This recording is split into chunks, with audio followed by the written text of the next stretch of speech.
Howdy, toddy, God almighty. This is the Sweat Equity Podcast. We're doing a little Mevo live with my friends around the way. We'll bring them in so you can hear the voice. You bring your guests in so the audio listeners can hear who's who. You delegate who's who. So sitting to my right is Digital Caviar's Michael Brown. What's going on, everybody? Let's bring you close. Let's get your soup cooler a little bit closer to that mic. You got to get right in that robot dick. You got to get it right into it. Yeah. Right. You can hear yourself. And then Damian Alpizar? Alpizar. Alpizar. It's like Alpizar. Exactly. Yeah, Alpizar. Did you love that song in the 90s? I did, and then, it caught on, and people started figuring out that it rhymed with my last name, and I was like, well, that ruined That got you a lot of song. puss? Yeah, well, So from 208 Monkeys, 208monkeys.com, let's get creative. See how I did I slid in y'all's slogan. I forgot Digital Caviars. We're doing this. How we looking over there on the Mevo? Looking good. All right, so we're on the Toco Works Facebook page, so this should be interesting.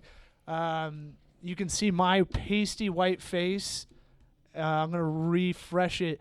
So those that are interested, we've been trying to test out this Mevo camera. What the deal is I heard this camera from Robert Kelly, a comedian, really funny dude, and he was like, yeah, bro, I got this camera in my pocket, and he can do his podcast from anywhere on the road, and it basically is like having a producer on hand that can switch faces for it. For you video production guys, this could be a very advantageous kind of tool for y'all, right? As soon as we figure out how to connect it, yes, and put it on the right cast, it'll be very advantageous. But it's really cool because it's like once we figure it out, it's like the first time you got the iPhone, you're like, I feel like my dad with the phone. Totally. But definitely a learning curve. But after that, I feel like it's all Bluetooth, so like it's wireless. It comes in. Did you say it can come in 4K or no? Yeah, you can do 4K, even though you can't really do much with 4K because most people don't have 4K TVs. But we'll get there, Yeah, I mean, the 4K is relative. It is a compressed 4K, but it does, it uses that wider frame so it can punch in on the different things. But from a technology standpoint, it's actually a very, very cool concept, and we're still working with it and we're trying to figure out how to use it. But it is cool concept all around. Is it going live? Maybe it went on my personal. I'm looking right now. Mevo is not paying us I've for got this. it on AirPlay. Well, we're totally open to sponsorships. To go. All right. Well, before we get to all that, I don't have it on my page, so it might be on my personal. I'll look at that while I do a little bit of plugs. Hey, if you're listening to this, you're probably listening on Laughable, the Laughable app. That's a comedian's podcast app. So if you like any comedians, who's your favorite comic? Living comic. Go-to is Kevin Hart. Kevin Hart. All right. Hart. So if you can tag Kevin Hart, and you can find out when he shows up on anybody's podcast. So he goes on Marin, he goes on NPR, he goes on anything. He shows up, it'll go, you want to listen to Kevin Hart on this podcast, he's over here. So it's kind of cool. That's the hard thing about podcasts is like you want to follow people sometimes and not the actual podcast. So it's called Laughable. It's on Android and iTunes, and they're kind of an in-kind sponsor. So we're not doing this for any money. I just like the guys that are doing it. It's a bunch of comedians that started it. And then if you're old school and you want to do iTunes, that's fine too. That works as well. Give us a 5-star. Give a little review. Subscribe. That's the cheat code. That's the cheat code that moves us up. Look, this is a podcast about pragmatic business advice. Get you fired up. Get you motivated. I don't like Tim Ferriss shit. I don't like this shit where it's like, get your $1 billion friends and let's go make the next Uber. That's not practical. I think I want real practical advice. Like if you want to shoot video, the Mevo camera is what, $600, $400, something like that? Yeah, it's 600. I think it's cheaper than that. I think it's 600 with the little booster thing. But I haven't found anybody who said use it without the booster. So far, I'm like, if you're going to go all in, right? $600 is cheap. I mean, for video equipment, are you kidding me? I know, For I know lenses that don't even start at that price. Yeah, for sure. And it's all about knowing what you're going to use it for. You know what I Right, mean? of course. In the podcast world, where you got a self-produced camera back there who could technically plug it in, and you've got follows 3 people, you can't beat that. You know what I mean? Right.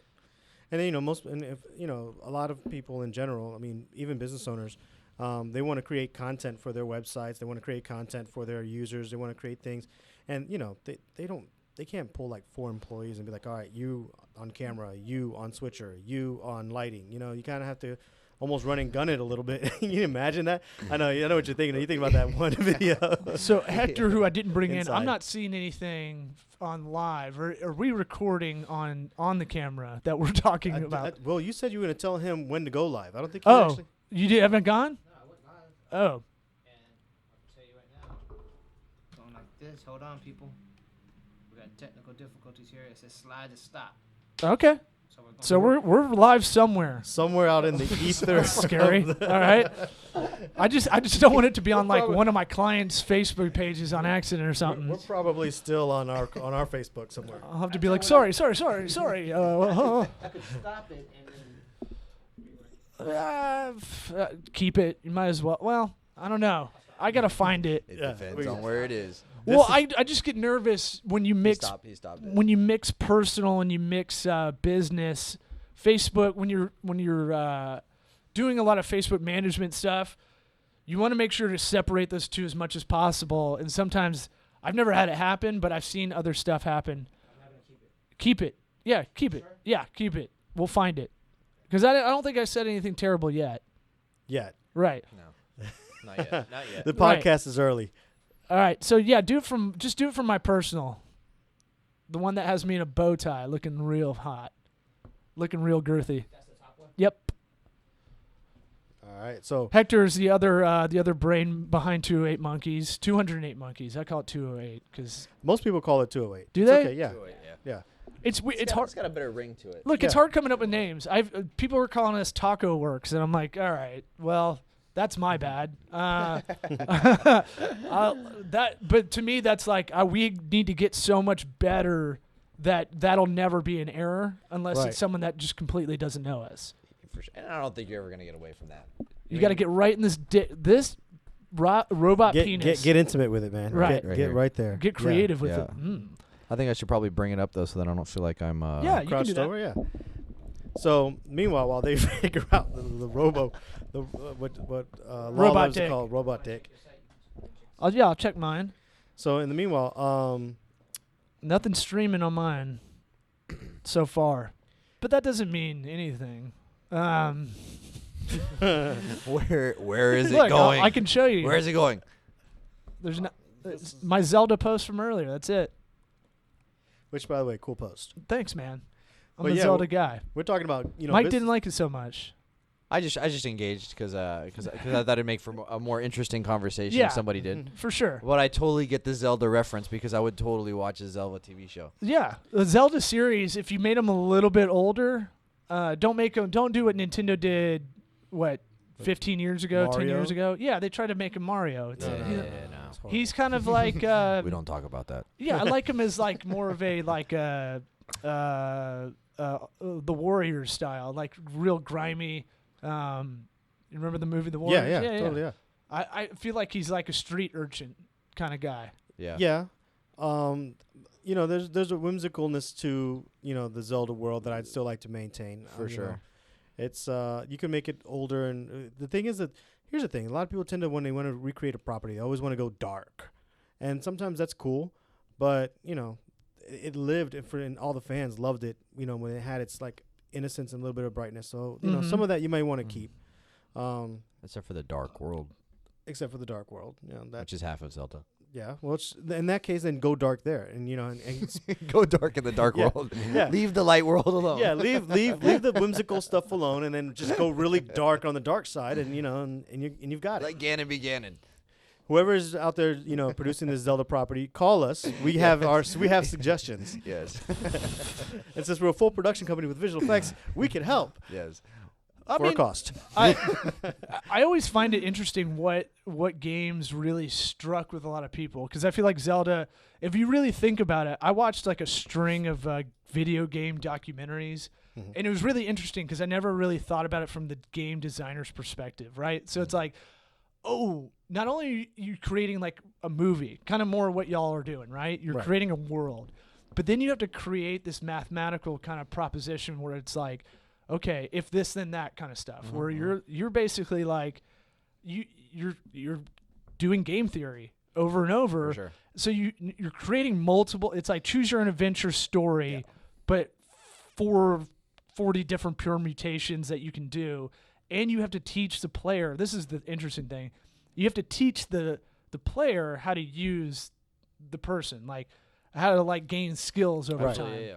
I used to say that making movies was like this synergy of all the different art forms coming together. Mm-hmm. I mean, it was, and it was for a while. It was that perfect balance. But then there's that one next step, and that's what games do. Is games take that same thing, music, art design. You know what I mean? Character building, the whole shebang, and then they put in the factor of probability. Yeah. If I'm gonna do this, then this is going to happen, which now, I mean, it's mind-blowing, some of the stuff that they're doing out there. You know, in the history of gaming, it didn't start off that way. It was more like, Pong and all that stuff. You know, you just had an objective, and it was a very, very, very simple storyline just to give you a cover art.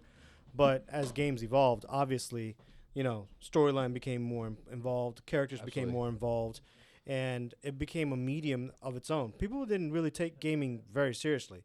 And movies was always, and movies is still what you call that golden ticket. But gaming and the game directors, you know, directing the cinematics of games, like you said, the art directors and so on and so forth. Some of them even stepped into the movie world. Look at Deadpool, for example. That was, you know, a lot of games that have been translated over. Deadpool's director from the first Deadpool came from the gaming world. So those skills apply, and more so now. It's a blurred line. Absolutely. Yeah. Sorry, I had to go over and check out. We were holding it down. Where we were live streaming from. Did we figure it out? Nope. Nope. Well, look, we don't know where this is going. For those of you out there watching this, whoever you are, we might not be live streaming. It might just be capturing it, and then we have to post it later. That's what I'm thinking right now. Yeah, maybe we didn't. I would love to see. I would love to see little blue thumbs up. So. I think you gotta get Facebook's approval or something, or maybe for your page. No, I'm as slutty as it goes with all the Facebook stuff for me personally. So I don't think maybe I do have the nope. This is from earlier. No, I do have the filter on like what people can post on my wall personally, but I I allow most of it. I just have a lot of people writing bad jokes on there, and that offends me more than anything. More non-funniness of like, bad jokes are no-go. you guys, I don't know if this is the same in y'all's world for video, but like, or just creative in general, but there's like a lot of hacks. Like comedy has so many hack open micers that you don't want to be a dick to, but you kind of wish you were old school and kind of were a dick to them. So like they wouldn't hassle you as much. But like I get a lot of like weird shit on Twitter and Instagram and Facebook that after a while just start hiding what like they're joke posting. Suggestions for you? Yeah, like hey, trying to Law, tag use this one. like trying to tag up your post. So like when you do a joke, you write a joke, you'll have a setup, and then you'll have a punchline, and then you'll try to do a tag, you know, and it's like I like to do it like a machine gun style. Like I'm going to talk about this. There's probably not going to be a laugh for about 40 seconds. Then I'm going to hit you with like here's the punchline, and then I'm just going to keep tagging like a machine gun. It's kind of Ron White style if you really want to break down stand up. Bill Burr do it that way, right? He'll give an opinion that's almost anti to whatever the status quo is, even though I don't even think he believes most of the shit he's saying. But he's giving that opinion because comedy's about contrast. We talked about that. And then he's going to hit you with a punchline, and then it's going to be da-da-da-da-da-da-da-da-da-da-da-da with tags. Online, it fucking sucks because it's just like a bunch. You can't monitor that stuff all the time. You want people to engage, like the Zelda comment. However, when people are just like this guy you met at fucking Groucho's in Cocoa Beach or something that is an 86-year-old open micer, and he's trying to tag up stuff, it's just like, I don't know if that happens in y'all's world as much. Like I feel I'm trying like to think of how that parallels in our world. I guess that would be like if all of a sudden you're like, hey, I wrote this, we're working on a script or something like that, and someone's like, hey, I got a script too, and they hand you this, Absolutely. Maybe this like garbage thing that they, I mean, not garbage, but it is. I shot something on my phone. It's Here it is. it's like someone wrote something like they took maybe 5 seconds to write. They didn't really try to put any thought into it, and plot holes. And that's the thing. I mean, it's all relevant, right? We're all on our own level. I think as you kind of break into whatever you're going for, right. But at least put some thought and effort behind it. You know what I mean? If you're gonna participate in a craft and then try to actually seek approval or put your stuff out there, at least spend a little time knowing. Right. Learning what you're talking about. Don't just be like, oh, all of a sudden, like, oh, yeah, I got a friend that does this, so by proxy, I know how to do it. Well, the thing about what y'all do versus comedy is, like, everybody thinks they have a good sense of humor, which is insane. And then, so, like, everybody thinks they can write a joke. You suck. Right. They're terrible. So, like, but it's like if someone came up to y'all, like, airplane food is like the go-to for like what's a hack topic almost, because it was fucked out in the 90s. Now it's probably funny now again, but for y'all it'd be like if I came up to y'all with a like a America's Funniest Home Video, like dad gets hit in the nuts. Actually, that's kind of funny. Hold on, let me think of something terrible. It's not like a music video style that's already been copied a billion times over, something like that, where you're just like, hey, check out how good this is. And you're like, no, this is not. Yeah, it's not good. It's derivative. You almost want to like encourage the newbie to be like, hey, you know what? You got some skills. Keep at it. This, that, and the third. Sure. But you want to discourage especially the guy who's going to turn around and say, well, I suck, you suck. One of those things. And the worst thing is enabling people who are bad. Yes. By saying like, oh, like, yeah, no, that's awesome. Like, you know what I mean? Like, listen, if you're a professional, first off, you should be open to feedback, right? And like, so don't take it personal. But they're not professional. That's the thing. Well, so that's what I'm saying. Like, it's you guys are doing it. This will dovetail nicely. You guys are doing a user submitted video contest with The Walking Dead and Beamer Con, the BMW car dealership of Sarasota. They're doing a contest to win. So this will post audio wise. This will post on Thursday morning, which means you'd still have at least 24 hours, right? Yeah, which there's plenty of 24-hour film festivals. Thursday. So, and y'all just did a video on how to do fake blood and all that. So this is a bunch of user submitted content. You're literally going to look through what we were kind of just talking about, kind of not prepared at all to talk about any of this, but like you guys are going to look through a bunch of hack shit, right? Yeah, but that's a good thing from a fan standpoint. See, it's different when you're looking at it and you're reaching out and you're saying, "Hey, fans, do your best." You kind of put a filter on, and you look at it and like, exactly, and you say, all right, cool. Let me see what they can do with what they got, But don't be surprised. I mean, we know that there are going to be some people out there that are going to actually, that do these 24-hour film challenges, and they'll get a crew together, and they'll do some stuff. And to level the playing field, we're really looking at the concept. So I guess you could kind of say, hey, listen, you're maybe like saying, hey, you know what, your joke delivery, maybe your timing was a little off, but your concept was there. Like you were there. Like I chuckled. Sure. Yeah, I do that. And if it comes from like an authentic spot, if you feel like someone's extrapolating from themselves, like I like to extrapolate. Well, you do that on your own time. This is a family podcast. Robo dick and all. Yeah, get right up in that robo dick. But I'm saying like, it's hard to. You want to encourage the parts that are good, like any coach, basically. Yeah. Any t-ball coach.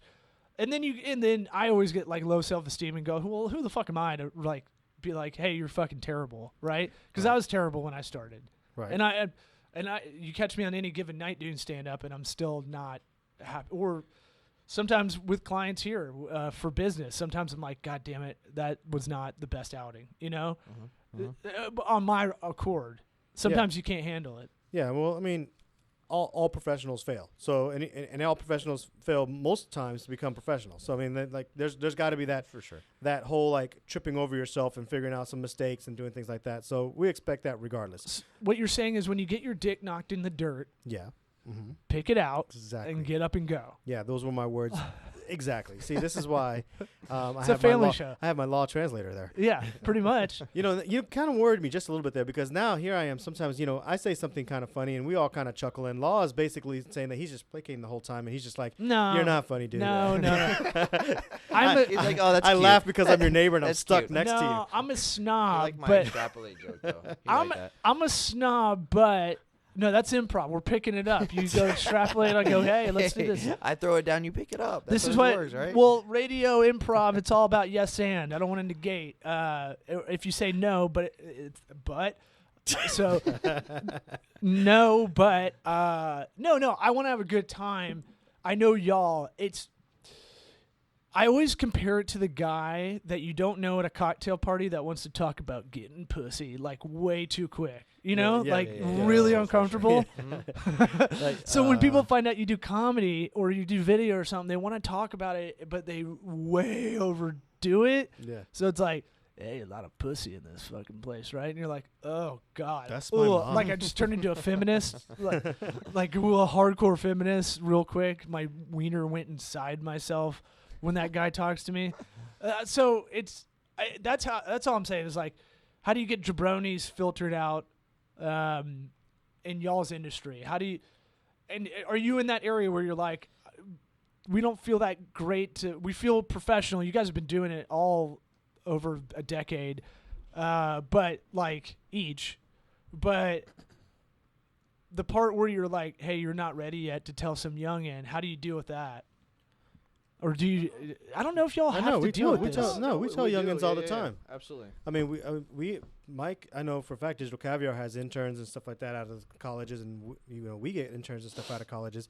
So we're actually constantly telling youngins, no, that's not right.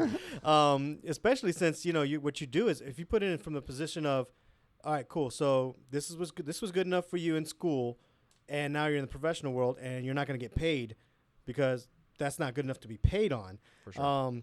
That really puts a big divide, and I think that's a big divide amongst any craft. Like with comedy, there's a, hey, okay, cool, that's a joke your uncle told you, versus did you take time to actually like craft that joke? You can't take that. Yeah, you can't take that bubblegum rapper joke in front of a stage because everyone else is going to know that joke. Yeah, it's Bazooka sure. Joe, man. Yeah. I got it with baseball cards. Yeah. I would say, how about this? I have a good question for this with y'all working with youngins, and I'll give you an example in my field with the business consulting, so it gives you time to answer. That's what we do in the pro game. Gotcha. I'm learning, man. I'm learning. So I'll say this: all an like, experience. what's the That's what difference we're here for. when you have the kids that come to work for you? What should they be taught in school that they're not? And I'll tell you what. For us, I get a lot of small business owners, want to be entrepreneurs. I don't like that term, but I'll use it anyway. That never get taught anything about like actual business law. Like, here's what you should do: get an LLC.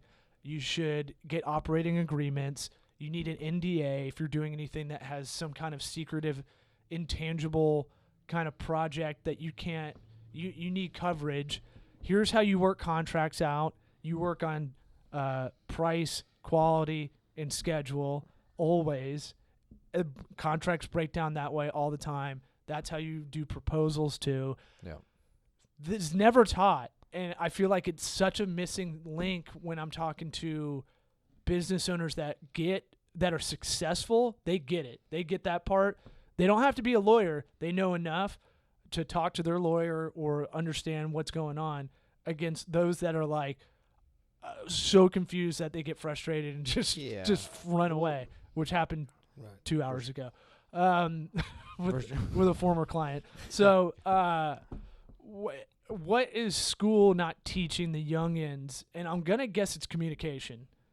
I think communication's a chunk of it. I think it's a chunk of it. But I from the business standpoint, I don't think anybody really wants to spend the time. That's the problem, is nobody really wants to spend the time to do what we call the boring stuff in our industry, because Like what? we're artistic, right? So we want to get into the grind of it. We want to get into the creative development, and we want to get into the storytelling, and we want to turn the cameras on, and we want to shoot, right? Yeah. But nobody wants to do the business. Nobody wants to pull the permits. Nobody wants to read the contracts.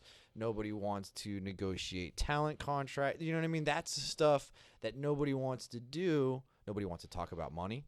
Well, you know what I mean? because people don't want to talk about money because they don't feel confident in what they're pushing, right? Of course. Because that's how I felt therein a lies the long time problem. ago. Because I was like, oh, I don't even know. I can't justify what I'm charging and feel comfortable with it. Now I can go, look, I've done the market research. I know how much my per hour cost. I know my For marketplace sure. cost Absolutely. because I've worked at 5 other places before this, and then I actually did the research. But I'm saying, like, what could a kid do that's in art school? I mean, where do you find guys or gals? Everywhere. I mean, you get them. I mean, yeah. I know art you all schools- look at art college. Yeah, art colleges are definitely a great source, but also, you know, there are people that are just in the field. Just recently, a friend of ours, good friend of ours, just started doing PA work, and we've been telling him, dude, you'd make a great PA. You know, he listens, he's on time, he's respectful, he's a hard worker, and I'm like, dude, you could make actually more money just being a PA, and that's Yeah. only a production assistant. That means go get the coffee, go move this, go do that, and What does that dovetail to? Like a second director kind of thing? Or? Opportunities and anything. It's like getting your foot in the door, that is learning all the different positions. Well, just generally, you're gonna rehire people that you already know work. right. Because Absolutely. it's 9 times more expensive to hire someone than hire the same person or whatever. But like, or new hires 9 times more expensive, right? People don't want to look for a new person every time. No, Nope. they don't. So like, that's a That's your- general that's your- business management, but on video production, filming, all that stuff, it's the same logic. No. Like, if you're good, if you're well versed and listen and actually just execute what you're supposed to do. My foot. What's? Oh, okay. Yeah. Well, yeah, that charger does suck. I was trying to think of something funny and I couldn't do it. But yeah, I'm saying, like, I'm sure you have guys that aren't as good, but you hire them anyway sometimes just because you know, like, hey, If they're reliable, comfortable. yeah, Yeah. if they're Yeah. comfortable and they're reliable. But I mean, the same thing goes for any business. I mean, if the person who comes in as, let's say, the secretary, hey, I'm answering phones, right. and you're at an ad firm or you're at a whatever, and you're answering the phones, you're getting the coffee, you're on time, you're dressed well, you're talking with everybody, you're interacting with people in that business. Oh, by the way, I do graphics as well, so if you ever need any help, Yep. I'll be glad. Let me jump on a project. Or, hey, by the way, lead graphics guy or gal, would you mind taking a look at some of my work? I mean, I know I'm just a person who gets coffee here, but I would love your critique. Well, you're there. They see you every day. They've been Right. seeing you for the past 2 or 3 months. That's Because those attributes bleed into everything, right? Right. So like, sure. if you're a good communicator at doing like the bullshit job, you're gonna be probably a good communicator when you get to the other levels that are what you want to do, right. Of course. because you value that and Yeah. you understand the empathy and ego that you need in that. And I think it gives you the confidence to make a decision and choose a direction. You know what I mean? As a PA, because you'll get stuck in, for instance, and this isn't just PA. You know, there's across the spectrum, but a PA will get stuck as a PA. People get comfortable calling him a Well- PA, and I get all the time. I get asked, "Well, How do you it's get been out of 2 that? years. Yeah. How do I get out of that mentality?" So with that also comes the confidence to know when you're ready to not be a PA. Yeah. And, you know what I mean? And Yeah, but yes, I'm saying yes, but I'm saying like most people need the advice on the incoming. You Of know, course. like Of course. like the rare is the person that's so good at doing that part that you really have to you have concern for that because they can figure it out. Right, Rarely of is course. someone so badass at being a PA that you'd be like, hey, you are ready to go to this next step. You know? Right. I mean, and a lot of it's, your own initiative too. I mean, that's one of the things that I think even coming out of any kind of college or anything like that, there's always that person who's like, okay, this is what I'm supposed to do, and I only do from A to Z because that's what I was told to do. Right. And then there's always that personality that goes and says, well, I know I was meant to do this, but I could also pick up that, or I could also go here. And you could do this with your clients as well. You do this with your customers as well. Like, hey, I know Mhm. that this is what you need, but let me give you a little bit of advice on this little piece over Yep. here Yep. that's going to make your overall experience a little bit better. You weren't paid to do that other little tidbit. You weren't paid to take it that little extra mile, but taking it there is what separates you from the person who's going to be stuck in whatever position it is forever and amen. That person who just takes it that little extra mile, they're the one that's the personality that's going to get out of the PA or whatever position. Yeah, and on the opposite side, I always looked at bosses I had that I actually still have as mentors. When I started this firm, I called them up and I said, hey, can I call you up when I get over my head? You know, there's going to be Damian and I have been working with some companies that are really big. They may be so big that I have to make that call and say, hey, can you give us some advice how to handle a franchise system with over 100 locations? That's a lot of stuff. Mm-hmm. Although it all plays out the same, it's still like there's stuff we don't know just by not being old enough and just not, you know. Of course. So, of course. like, but I always think about that former boss being the leader that does things on his own. Like, he's a millionaire a couple times over, and every time we were going in this location, we had property management over, he's on his hands and knees like, why is the trim terrible on the paint job on this wall? And you're like, what? Who's going to see that? Doesn't matter. It's very detail oriented. And I always think about that. I was like, that guy could tell me to get on my knees, but also get down and check out all the trim, and he could fire me on that basis only. So there's also that leading by example too. Yeah. That's really tough, but because you have to be cognizant of doing that. I don't think he was. He's just really anal. That's just him. Yeah, but that's what made him successful. That's the guy who's calling you with the financials every Monday morning, like, hey, why are we spending too much? And you're like, what? And you're caught off guard. It keeps you on check. So we have to do kind of a circumcised version of this podcast because I may or may not have to go pick up my fat baby son. We've got about 4 minutes. What pragmatic advice would you give to someone that wants to break in to video production, film production? It could be what we've talked about or just something completely different. I would say first and foremost is just do anything you can to get on set. Yeah. Do anything you can to get on set casting and learn. couch. Yeah. Exactly. Hey. That's it, man. I mean, if you could get and it's not always on set too. You say, video production has many aspects of it. So, there's also the post-production side of things.